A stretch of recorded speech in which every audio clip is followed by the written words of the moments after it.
Argentine প্রধানমন্ত্রী, তিনি আইলে গিয়ে নাচতেছেন আর গান গাইতেছেন।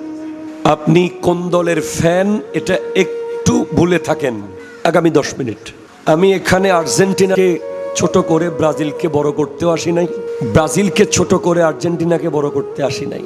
আমার মূল দায়িত্ব হলো তরুণ প্রজন্মের হৃদয়ে ইসলাম, মুসলমান, ঈমান এই শব্দগুলোকে জাগিয়ে রাখা।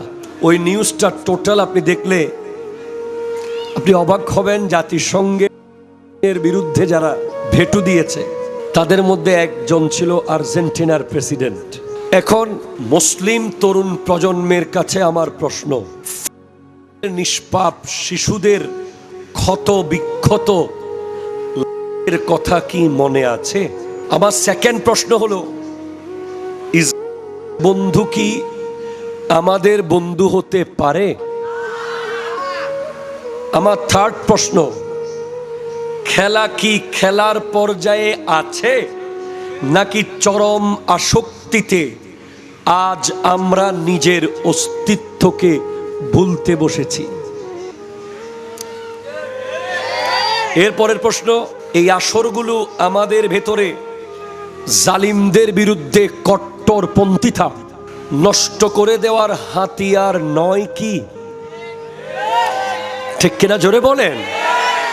যেই দেশের একজন খেলোয়াড়ের বিরুদ্ধে এক লাইন কথা বললে আপনার কষ্ট হয়, সে দেশের বিরুদ্ধে আপনি যেতে পারবেন তো? জি পারবেন তো, মানে আমি বুঝাইতে পারিনি আপনাদেরকে। যেই দেশের একজন খেলোয়াড়ের বিরুদ্ধে কথা বললে আপনি রেগে যাচ্ছেন, সেই দেশের বিরুদ্ধে কথা বলার সময় আপনি মুসলমান হিসেবে ওই জায়গায় দাঁড়িয়ে থাকতে পারবেন কিনা? ঠিক কিনা জোরে কথা বলেন। প্রশ্ন। এরপরে আমি আরো বলেছি, মুসলমানের সকল শত্রুর বন্ধুরাও আমার শত্রু। আপনার শত্রু কিনা? আরো জোরে বলেন। আবারও বলছি, মুসলমানের সকল শত্রুর বন্ধুরাও আমার শত্রু, ইসলামের শত্রু। ঠিক কিনা জোরে বলেন। আমরা যেই দেশের পতাকা নিয়ে নাচতেছি, ওই দেশের প্রধানমন্ত্রী জন্মদিন পালন করতেছে।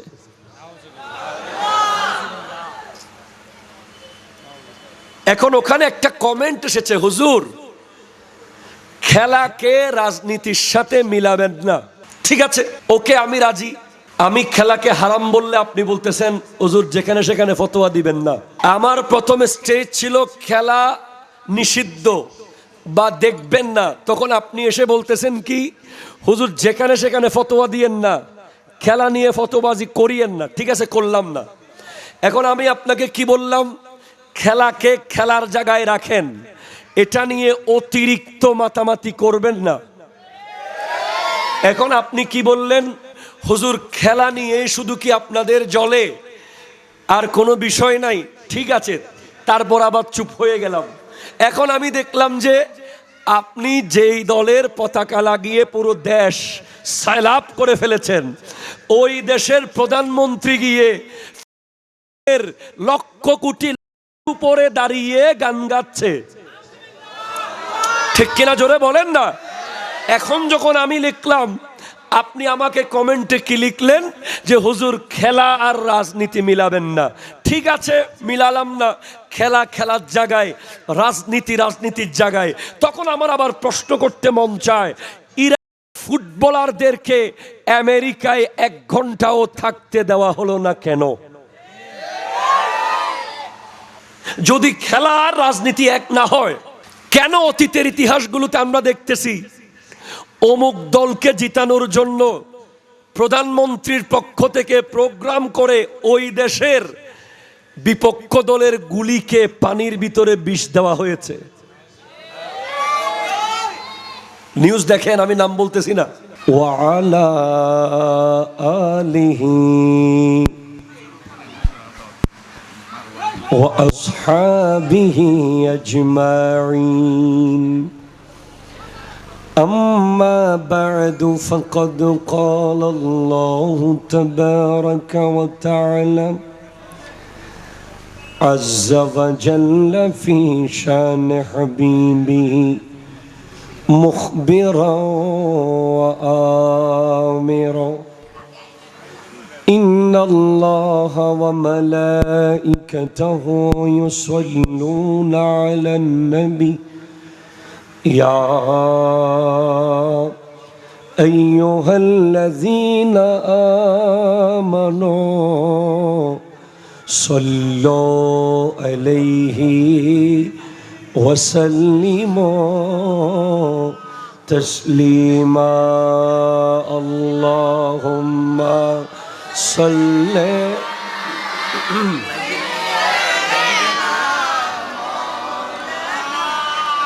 وعلى آله দেখলে হিংসা লাগে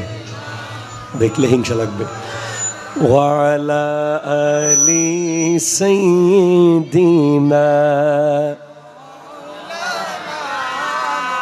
কোন বিষয় يا أيها الذين آمنوا لا تتخذوا اليهود والنصارى أولياء وأيضا قال الله تعالى في مكان آخر وقرنا في بيوتكن ولا تبرجن تبرج الجاهلية الأولى وقال النبي صلى الله عليه وسلم من حسن إسلام المرء تركه ما لا يعنيه صدق الله مولانا العظيم وصدق رسوله النبي الأمين المكين الكريم الرؤوف الرحيم ونحن على ذلك لمن الشاهدين والشاكرين والحمد لله رب العالمين. ঐতিহ্যবাহী গসিয়া কমিটি বাংলাদেশ ও এলাকাবাসী বড় উঠান মৌলভী মৌলানা মুহিবুল্লাহ খান বাড়ি এর ব্যবস্থাপনায় সকলে বলুন সাল্লাল্লাহু আলাইহি ওয়াসাল্লাম ও শুহাদায়ে কারবালার স্মরণে আজকের এই নুরানি মেহফিলে সম্মানিত সভাপতি, সম্মানিত প্রধান আকর্ষণ, বিশেষ করে মুফতি সৈয়দ মোহাম্মদ সাইফুল ইসলাম বারি সাহেব কিবলা,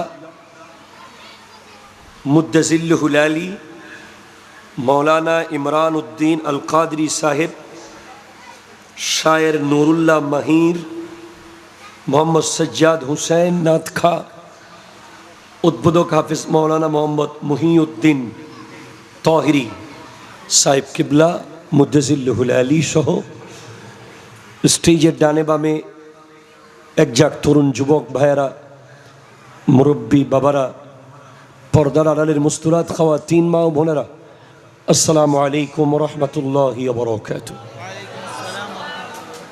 আপনাদেরকে মনে করতে হবে এটা ঢাকা ইউনিভার্সিটির টিএসসির সামনে প্রোগ্রাম হওয়ার যে গুরুত্ব রাখে, বর উঠান এই মৌলানা মুহিবুল্লাহ খান বাড়ির উঠানের প্রোগ্রামটাও আমার কাছে সেরকম গুরুত্বপূর্ণ। কারণ আমার বক্তব্যের স্টাইল ওই লেভেলেরই হবে। আর আমি যে টপিকটাকে সবচেয়ে বেশি এনজয় করি, সব সময় যে টপিকে আমি কথা বলতে চাই এবং যে টপিকে কথা বলার কারণে আজ বাংলাদেশের লক্ষ লক্ষ যুবককে আমি আরেক দিকে নিয়ে যাচ্ছি। যখন সারা বাংলাদেশ ফুটবল বিশ্বকাপ নিয়ে উন্মাদনায় মত্ত, তখন আমার ফেসবুক পেজের স্ট্যাটাস হাজার হাজার যুবককে মাথা নাড়িয়ে দেয়। কারণ স্রোতের সাথে গা ভাসিয়ে দেওয়া প্রকৃত ইমানদারের লক্ষণ হতে পারে না। কথা বলেন, কথা বলেন, কথা বলেন। প্রকৃত ইমানদার কখনো স্রোতের সাথে গা ভাসাতে পারে না। আমি আজকের যে নিউজটা আমার বিষয়ের সাথে খুব রিলেটেড, এটা নিয়ে কথা না বললে আমার ঘুম হবে না রাত্রে। এবং আমি অনুরোধ করব মিডিয়াগুলোকে, এখন আজকে আমার ব্যক্তিগত মিডিয়াও আছে, এখান থেকে আমি বাসায় যাওয়ার আগে যেন এডিট হয়ে এই বক্তব্য আপলোড হয়ে যায়। आपने गौर नहीं किया, इंशाल्लाह जुम से कही आप। আমার বিষয় হলো যুবকদের অবক্ষয় এবং নারীর পর্দা। আল্লাহ পাক আমার প্রাণপ্রিয় মুর্শিদে করিম औलाद रसूल अल्लामा सैयद मोहम्मद তাহের শাহ সাহেব কিবলা মুদ্দাজিল্লুহুল আলীর দোয়ার নজরে আমাকে এই বিষয়ের উপরে সঠিক এবং নির্ভরযোগ্য তথ্য আপনাদের সামনে তুলে ধরার তৌফিক দান করুক। একবার বলেন আমিন। এখনো যারা আসেন নাই প্যান্ডেলে, আমি খুব ছোট মানুষ, আমার যোগ্যতা খুব কম, কিন্তু হয়তো আল্লাহ আমার মুখ দিয়ে এমন একটা কথা বের করবে যেটা আপনার লাইফকে ইধর সে উধর কর দে सकता है। কোনো বক্তা তার ব্যক্তিগত কোয়ালিটি দিয়ে মাইকের সামনে কথা বলতে পারে না। এটা আল্লাহর পক্ষ থেকে স্পেশাল রহমত যদি আসে, আল্লাহ যদি মনে করেন যে এই কথাটা আমি তার মুখ দিয়ে বের করব,